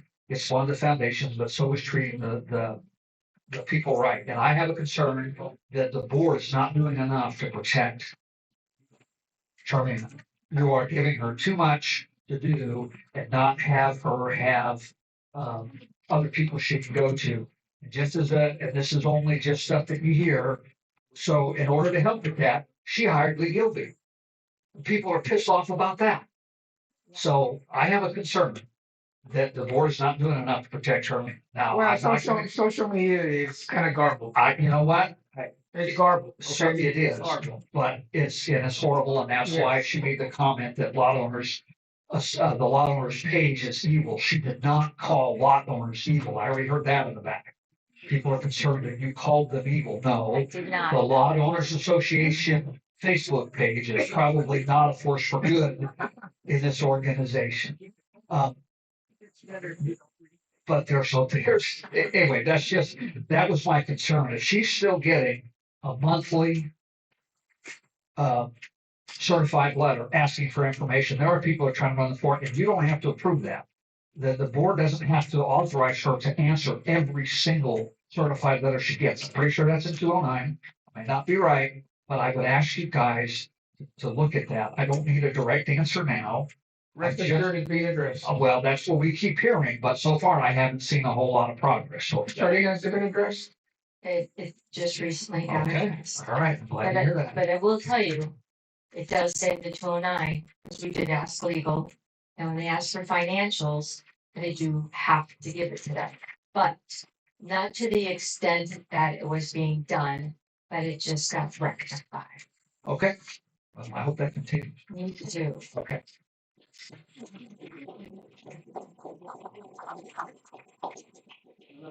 Come on down, Miss Hager. I heard the airport had been leaks. I love this word. Oh my God. No, the airport has not been leased. Yes, thank you for sharing that rumor with us. Mr. Charlie, Come on in, Lynn, come on down. it's not Jack and Gear. Just thought I'd mention it. What? Hey, let's get together later. I'll buy some jerky from you. What's that? What was that? Oh, yes, She because called me at I 7 o'clock in got the morning. I got an email that I had an employee who was poaching. Literally said they were poaching, killing deer and selling to Linda O'Brien. So Steer me. I don't listen to rumors, so I literally called Linda. Hey, Linda. I said, I just heard that one of my employees is selling you deer jerky. And she said, I haven't had any deer jerky in over 2 years. I said, okay. I said, so squelch that rumor right then and there. Where does this stuff come from? Oh, Oh, it's your great. Our emails are available to all the members. And, I think I would say 99% of the emails that we do get are, please, can you look into this? Can you consider this or whatever else? It's just that 1% that's out there, and, Can I say something positive? yes, we want to hear. We've gotten some more money from community council.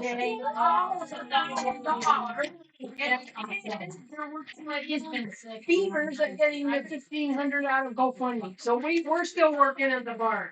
that's Linda needs volunteers to help fix it. People love to paint. Yeah, come on down to Calm the down. Hey, door. Yes, sir. I do want to say something. Go ahead. Okay, I didn't have a presentation, but I think it's really important. I don't have Facebook, but every now and then I scroll on my wife's account and I see some of the stuff people put up. And we're all here because we love this place. It's an amazing place. And I'd like to just point some of that out, but also point out how important it is for every apparatus of the association. We have, and so I wrote this down before so everybody can kind of stare at it and use it to kind of get an idea where these aren't exact, but they're pretty close, okay? So where do we get our income from? We get our income from 5 points of sale. So assessments, golf course, hunting, motel income, RV park. Okay, and Dickman, but I left that out, because it's not, It's in it doesn't really make any money. Yeah. So assessments, Hey, Miss Charlene. Miss Charlene. Daniel gonna get them. So assessments only account for 66% of that. So we still have a 34% deficit, right? That we've got to figure out how to get that money from somewhere else so that your dues don't go up. So what does that look like? And based on our current budget, the hotel will net about 100,000. The hunting will net about 100 grand, and the RV park will net about 100 grand. So that's $300,000, which means that saves you, after all our bills are paid, that saves you $25 a month per member. So that's a lot of money. Okay, so if we do away with all those things, you're going to pay an extra $25 a month. And I don't want to do that. Jason might want to. I don't want to. Thank you. But I think furthermore, if you look at this, you see that our payroll accounts for 55%. And then these numbers are hard, like more hard costs, stuff that it doesn't really matter what board's in here or general manager. These are hard costs. They're not going to change or fluctuate by much. There's just not a lot we can do to influence it. Our insurance is about 9.2%, utilities 9%, maintenance around 12%, and taxes 5%, accounting for 90.2. And then what's missing out of that, the other 10% would be, what we pay in lawyers, franchise tax, 45 to 50,000 a year, just stuff like that kind of compounds and gets to that 10% mark. Okay. That's not a lot of wiggle room for stuff to just magically appear. And there's a lot of hard costs in here, like Travis said earlier, franchise tax is a good point of a cost that we have. So there's a lot of stuff even in here that would be still considered hard costs, but I didn't want to dig that deep in it quickly looking at my papers this evening. So even if you had Donald Trump run this place, at the end of the day, we're not going to have like a 30% expendable income to fix all of the roads and the striping to be done with reflective, tape and all this stuff to be absolutely perfect. So I think for everybody to kind of wrap their brain around this and how, this is your house and this is what your percentages are that you pay, allowance and your gas bill and where your money comes from for working for the REA or Border Patrol or whatever the case may be, or retirement. So what do you get? I think that's the question that I saw on Facebook quite a bit was, what do we get for our assessments? This is just BS, just gets flushed down the toilet. Well, I can prove to you right here, it doesn't get flushed down the toilet. It actually gets flushed in hard costs. Okay, because we have 43 employees. We used to have 52. Correct me if I'm wrong, Lisa. 52-ish. Okay, so we're running kind of skinny. That doesn't sound skinny, but we are for 5 points of sale. Okay, we have more history than any other HOA, probably in America. Right here, certainly west of the Mississippi. Okay. We have the 9th largest spring in the state of Texas. I don't think any other HOA can say that.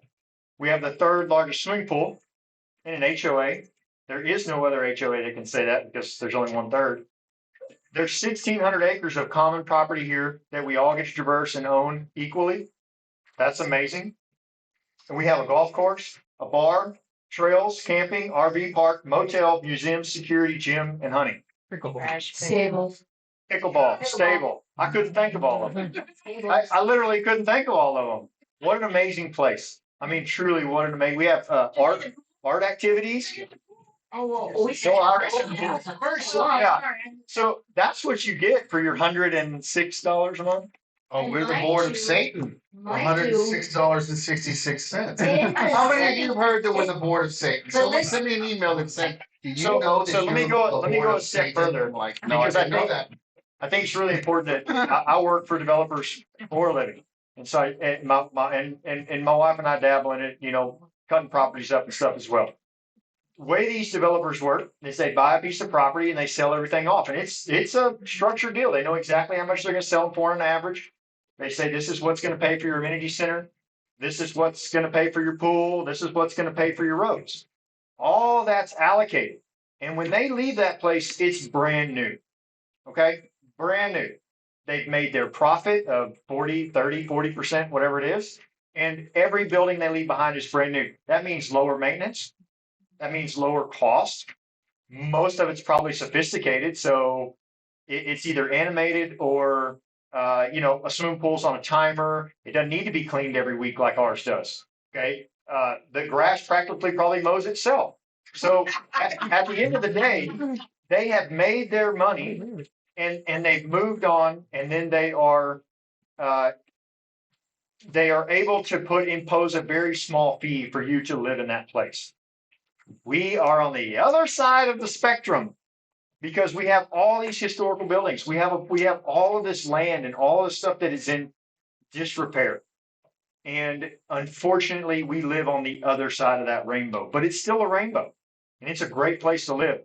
And I really wish that people wouldn't talk so poorly about the association as a whole as to what do you get for your money. That's a topic we could, expel anywhere in the world today. I mean, good grief, right? I mean, gas, food, whatever you want to call it, it's everywhere.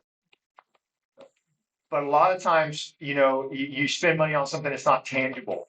This is tangible. This is free for everybody here, for you to go enjoy it whenever you want. And I think just something positive for tonight would be, here it is. Understand where your money goes. This is where your assessments, go. This is what they pay for. And just as important, the income generated from the other points of sale at the association protect you from about $25 a month, roughly. Okay. So we should cherish the fact that we have an RV park and that we have a motel and that we have people Of course. like Clay and Lee that have taken our hunting program from nothing to over 100,000 a year. That's right. Okay, so we all need to take a deep breath of appreciation of this place, and I really believe that we can get back to a place of less negativity and get on a better trajectory. So, if anybody has any questions, I believe everything else. I mean, I certainly agree with that. And just think, every time, what if people came to think about if they want to move to this community and live here and buy a house, and then they see all this hatred all over the internet? Wouldn't it be nice if people were happy and were like, "Oh, it's great here. There's butterflies and rainbows and it's so special." But no, they see, look at these people, they've ruined it. Oh my God, it's not worth the money. You know what? It's worth the money. To me, it's worth the money. It's worth more money than this. Or I'd go live in Bracketville and have a plantation over there and horses in my yard or something. But I choose to live in here because it's private, because there's less traffic, there's less noise, there's less crime.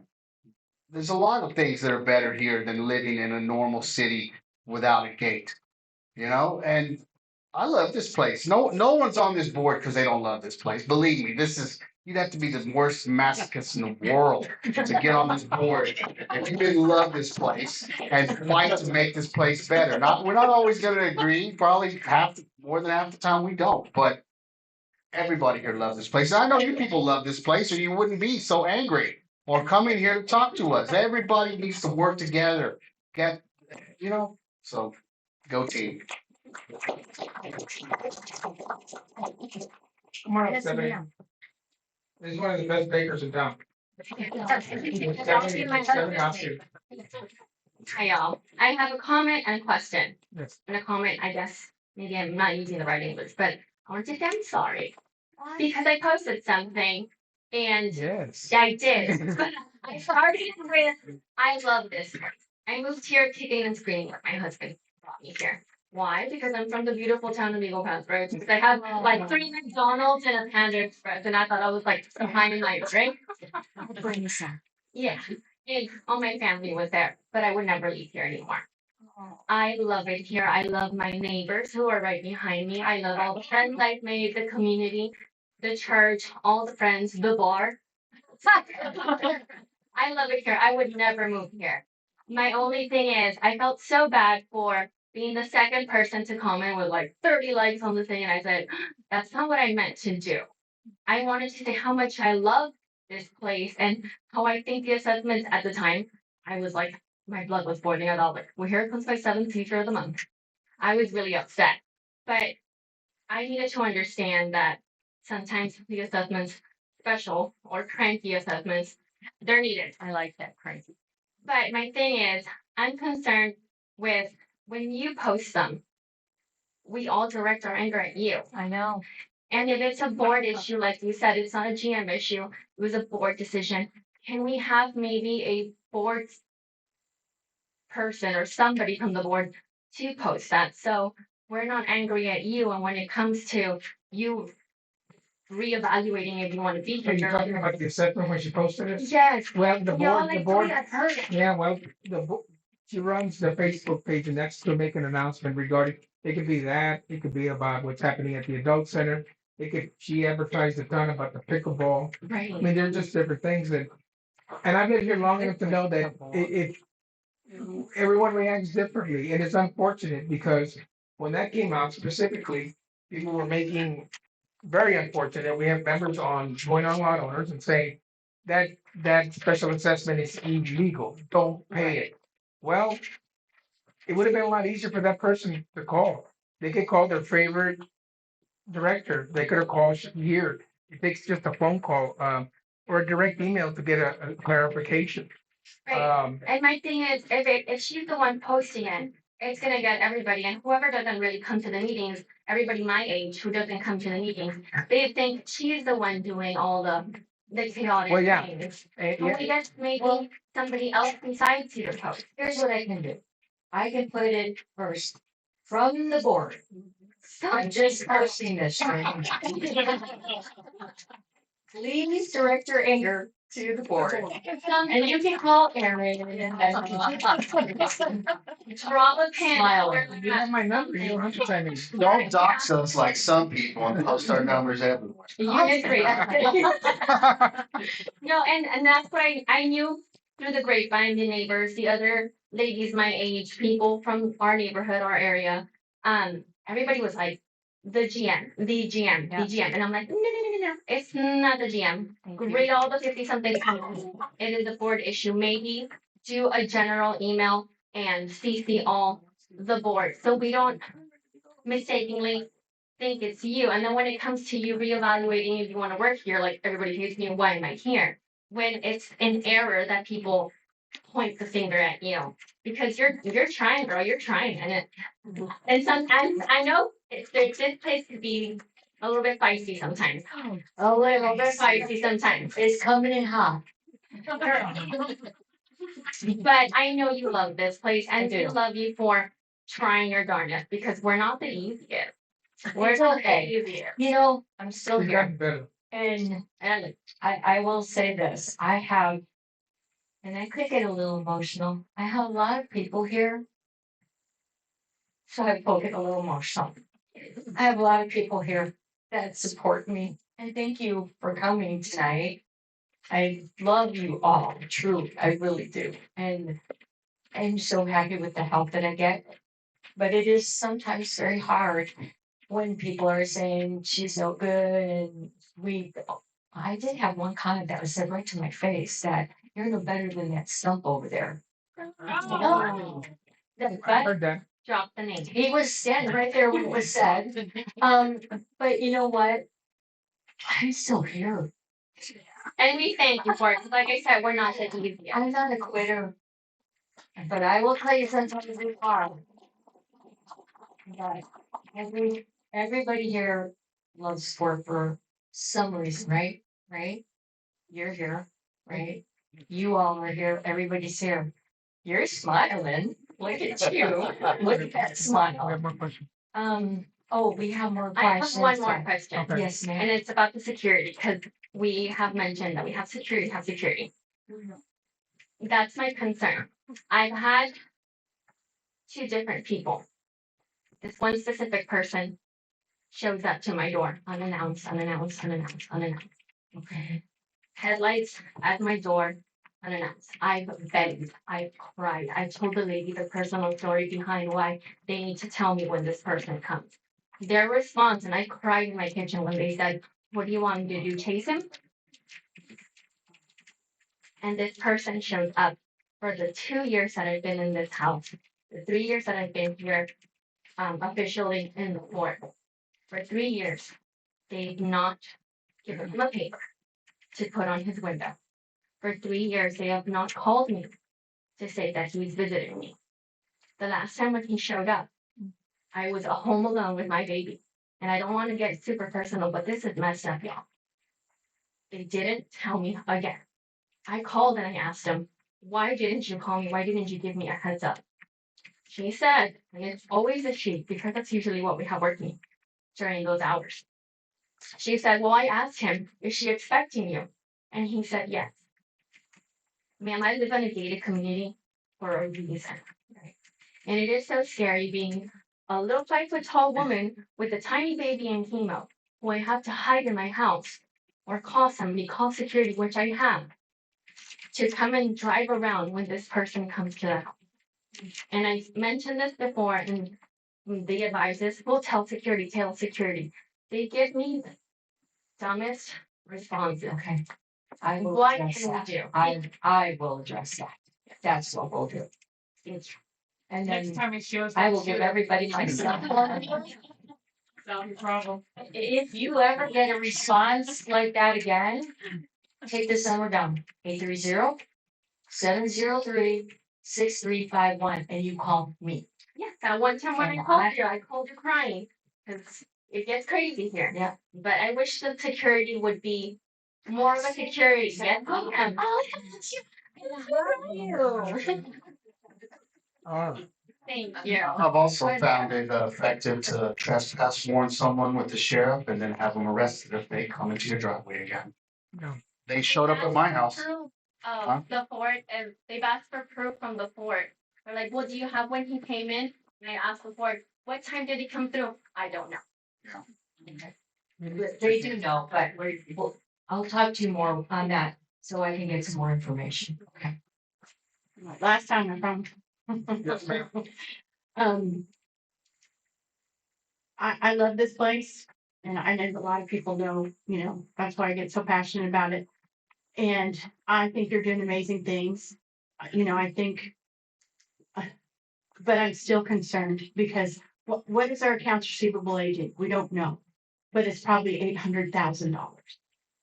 And can we collect from the long-term ones? Do we have reconciled? They have to have a ledger. They are That is reconciled. provable. Charlene, what did the attorneys tell you about the ledger out of Belgium? It was much clearer and better than what we'd ever provided them before. Did they not? Did they not tell you that? They said the ledger's good, but we Right. still have some reconciling we do need to Yes. do, and we do know that. Okay. So, So which accounts are still needed? well, the bank accounts, remember? But that's not, yes, but that's because bank deposits have been split in strange ways. And we're balancing that out. But we're not missing large amounts of money. And we also said we were going to take all the members from QuickBooks and reconcile what's in bill here to make sure. And we talked about See, that. so that's not done in accounting, that's not reconciled, that's not.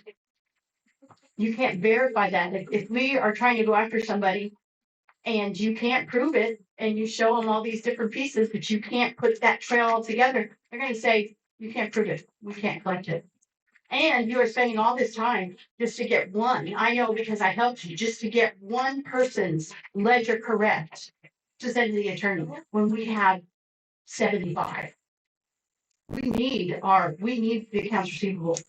We need these things to be done. And I'm not pointing that at you. No, I mean. You know I'm we- going we to do do. need It is done. There's not a long list of things. There was data moved from the Black system, then it was moved into QuickBooks #1, then it was moved into QuickBooks #2, and now it's into Buildium. And it was reconciled all the way up to QuickBooks. It is not reconciled. Do you think that the QuickBooks was in good shape when we switched to Buildium? Absolutely not. It was totally squirreled out. So It's don't, not. oh, really? Yeah, really. Okay. But I'm not gonna argue with you.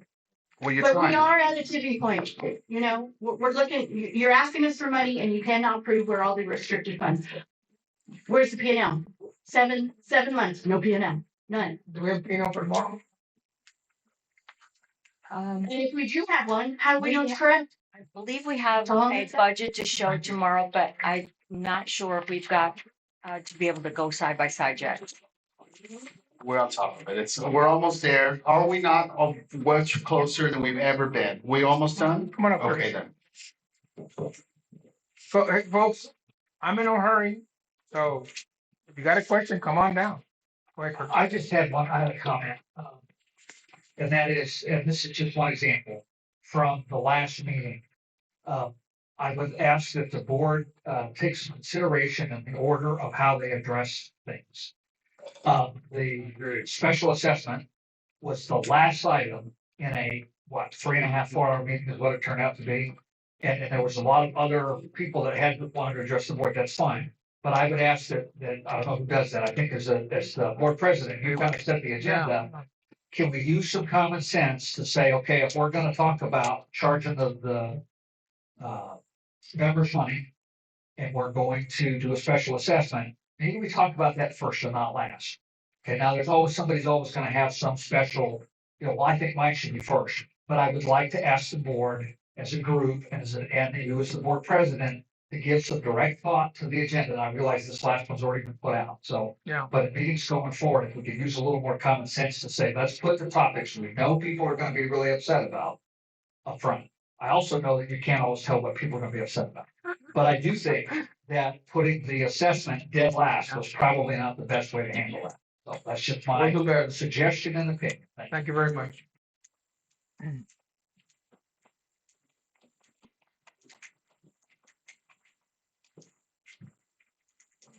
Anybody else have any other concerns?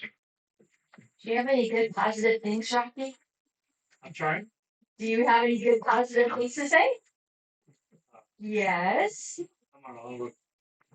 That RV still getting scratched up? I'm Uh-huh. sorry? Is that RV still getting scratched up? And been You out can't hear- shed to you get can't hear. scratched Oh, I can hear what you're saying now. I said, is the RV still getting scratched up? I think all the trees have been trimmed down, right? we haven't hit all the roads. No, we haven't. But I mean, they got the stuff in the front, right? Even these down here, you'll still touch my top on those. We need to get you a little Winnebago, a You little Winnebago, little one. You got any? You know, Come on up. I was so mistreated last month. You didn't give me a chance to talk. Come on I'm up. really disappointed. Come on up here. Well, you're on the agenda, Mr. Rocky. Am I? You were? I was. Yeah, but But you wouldn't let me talk. well, go ahead. I don't have my stuff now. You treated me like crap. Well, I'm sorry to hear that, sir. I mean, you give me no respect. That's the reason I said, you got my answers already? And you just blurted me all out.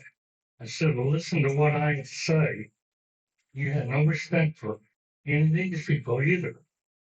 You just kept like this and sorry about that. I'm sorry. I'm just getting a little heated. And when I show you pictures of maintenance, oh yeah, that's okay. Have you been down there? I'm familiar with maintenance, sir. And you think it's all right? Well, it's just something you pointed out. How many years have you been that way? You're talking about what your accusation that no one was working down there? Is that what you're talking about? I'm talking about what kind of a mess you got down there. Well, if the general manager tells me that it needs to be fixed, I will take her instruction because she's the one on top of maintenance. Well, I like the I can tell you that, since I have assistance from Lee, who's been down there and has taken. Lee has done a great job. Chime in on this one. He has, gone down there. He's been actually all over most of the fort. He's been down to the amphitheater. He's been down to Unit 1. He's been down to Colony Row. He's been down to maintenance. Obviously, he's been down to the Red Bridge. He's already reviewed the vehicles, looking at bulldozer stuff. I have a whole list that I'm gonna read off tomorrow. What he is working on that is helping the whole team. And so you will see changes. Okay. You will see. We My have heart- a lot of projects that we're gonna be working on, and I'm very excited And I about sent it. you an email and thanked you. You did, Really. and thank you. I appreciate that. I can chime in and answer your question though. You asked how long has it been that way? Yeah. So, being a unit 1, whatever you want to call us, my whole life. It has not been well kept and clean since my childhood, where it was usable and accessible. You could drive up on the ramps and change the oil there. As far So why is that? because it wasn't used as an active functional maintenance yard back then the way it is now. So now, well, unit one has unit 1, which does not have the ability to have trash out like your property, has to have a trash receptacle place. And there's a trash trailer there that I I can tell you I've complained about plenty before it was even moved there. It creates raccoons and trash and litter, et cetera. Except that's the only trash service that half of Unit One has. And they put it as close to Unit One, I believe, as they can legally, which is a certain distance from that, the houses. So that's a newer thing. That has only been going on for the last, I don't know, 5, 6, 7 years maybe. Before then, there was no such thing like that. All the trash, there were trash receptacles in the parking lots now where there are none. And these raccoon bins. But furthermore, the collection of things like pallets, etc. Just a pileup of all the stuff that maintenance works on. It was never used that way a long time ago. But it has been as long as I can remember recently, like 15, 20 years or so or more. That's how it has been used. So it's become the norm now. I understand you're relatively new. So and also being a unit wonder, I can tell you, I understand the ice where I used to play in that area as a kid. There was nothing like that. Also, the trash migrating into the woods around that area where there are trails didn't exist before. That's a consequence of the trash trailer there. Okay, so you want to bring in more people. And I asked that question last month. If somebody goes over there and looks at that, what do you think they think? That's why he's working on What do you think I think? I'm sorry? What do you think I think? I've seen it when it was not like that. I understand the difference. And also it's proximal to me. It's not next to you. It's right in my front yard. I understand. But everybody sees it. Yes, like I pass by it every time I come and go, every time. I understand well. There's a variety of solutions to that. And I'm working on it, and you're gonna see a difference, I promise. There's gonna be a lot of changes. He's only been here 3 weeks. But he's done a lot. And he has, I agree. Yes. So I promise, and I can promise this, that it will get better. Just give me a little time, Okay, okay? Okay. Okay. Thank you. and if you want to see how my RV is. Oh, you your come over RV is huge. anytime. It's bigger than my house. And you claim that it was only me, there are 7 or 8 same size. And one of those, your precious, horse stable. We got 4 horses. No, we actually have 6 now. 6 now. Yeah, Just came in. yeah. One of those RVs costs more than all those put together, including the stables. So that's the reason I'm so concerned about it. Well, I appreciate it. No, I And understand. there's 6 or 7 of them. And all the fifth wheels have the same problem. I think we've had a couple of them come to you Yeah, and voice that opinion. Yeah. So, our vendor trucks also complain when they bring out. oh, yeah, talking about the because they vendor can't- trucks. Yeah, Yeah, the beer truck down there at the golf course had to park on Clark Road to be able to dolly his beer down to the clubhouse. yeah, we have to trim those. So there's a lot of issues there. And yeah, I know you don't have the money to do it, but you gotta find some way to do part of it. Well, they can do it, because it's in green space and we do have somebody who's an arborist who's coming, who's gonna guide. On the proper way to trim the oaks, because we've also seen some oaks that we didn't do that are. That's all I'm gonna do is just make the face. 30th here at 5:30. He's gonna bring a That's right. sunrise landscaping with a 30-year veteran arborist. And I'm gonna tell you what they're gonna tell you. They're gonna tell you it's gotta be trained Yep. or it's gonna die. Oh, he already said that. He already talked about the big gigantic oak and the oaks that really needs to be trimmed. But he did a job over by the hospital and he trimmed all the oaks over there. You wouldn't be able to tell it was beautiful. So he's going to give us some lessons on it and do some educational information for our members here that do love the fort and the oaks and the trees and all of that. Okay. Thank you. Thanks, Rocky. Come on up, Liz. Thanks, Sean. Can't Can't believe you put me up here. Can you just? I want to hear you. We can send it. I don't have anything to complain about. Well, that's great. Say something nice. My name is Elizabeth Hodges. And, I just want to put out a great big, huge basket of gratitude to many of you that I see in this room who showed up for the groundwater district meeting. And as we think of things that make this place not perfect, I want you to know that we would not be here if it wasn't for that spring. And we are so lucky to have the creek, the spring, the Rio Grande Cooters, the Golden Cheek Warblers. That's why people come here. That's why they want to come here. I walk the parade ground nearly every morning. I can't tell you. Trees trimmed, a little bit of trash somewhere, whatever.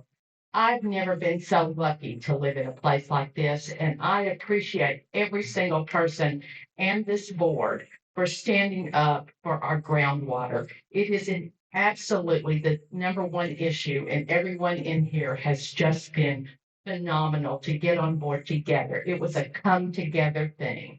I saw you all there, and I can't thank you enough. I want to die here. I don't want the spring to die here. I want to die here. So thank you so very much. And we're not in a hurry for you to die.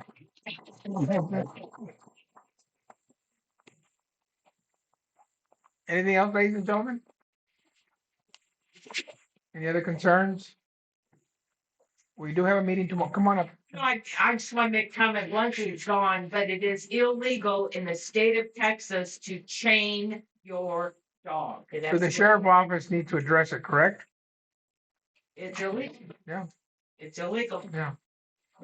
That's all.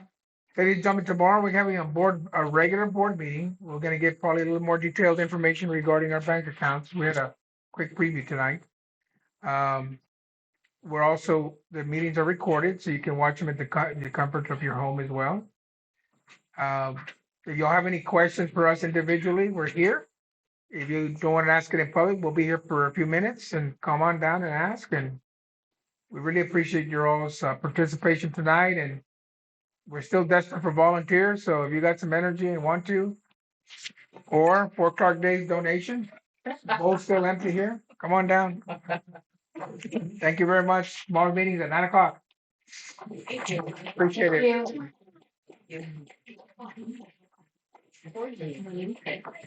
All right. Steve Fox. Thank you. Hey, can we use that to buy lunch? Steve. I just need about 5 or 6 hours of education. Okay. Seriously. Okay. I need to buy my first word.